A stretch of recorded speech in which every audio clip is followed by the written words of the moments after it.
Istilah asing mulai dari State of the Global Islamic Economy, Carbon Capture and Store, hingga Slepetnomics bermunculan dari para cawapres saat debat lalu.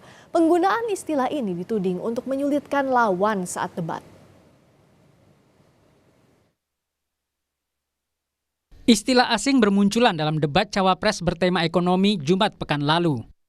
Salah satunya ketika cawapres nomor urut 2 Gibran Rakebuming Raka bertanya kepada cawapres nomor urut 1 Muhaimin Iskandar cara mendongkrak peringkat Indonesia di SGIE, akronim dari State of the Global Islamic Economy. Bagaimana langkah Gus Muhaimin untuk menaikkan peringkat Indonesia di SGIE? Terima kasih. SGIE.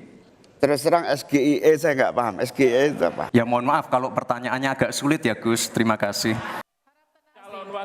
Gibran juga bertanya pada cawapres nomor urut 3 Mahfud MD soal Carbon Capture and Storage, CCS.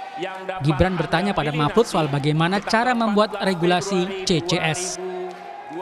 Prof. Mahfud menjawab 2 menit, tapi pertanyaan saya belum dijawab sama sekali, Pak. Apa regulasinya, Pak, untuk Carbon Capture and Storage? Simpel sekali, Pak, pertanyaan saya, Pak. Mohon dijawab, Pak. Dijawab sesuai pertanyaan yang saya tanyakan, Pak.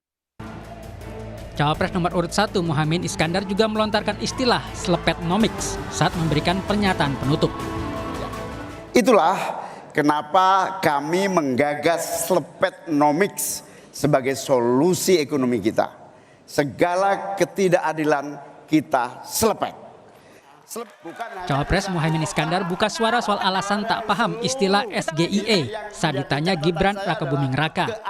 Menurut Muhaimin, istilah yang disebut Gibran sebenarnya adalah bahasa Inggris, namun disampaikan Gibran dalam bahasa Indonesia. Sehingga Muhaimin mengaku sempat bingung dan butuh penjelasan ulang. Apa dia nanya, ternyata harusnya berbahasa Inggris, dia omongkan pakai bahasa Indonesia, kita nggak paham. Sementara Capres nomor urut 3 Ganjar Pranowo menilai pemilihan istilah asing yang digunakan Gibran sengaja dibuat agar lawan kesulitan menjawab. Ya, orang namanya juga ingin mencari sesuatu yang barangkali orang lain akan kesulitan menjawab. Sebenarnya nggak apa-apa, lebih bagus lagi substansinya disampaikan.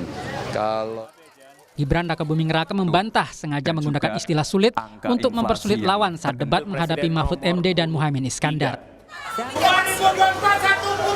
Kata-kata sulit itu istilah biasa dalam investasi.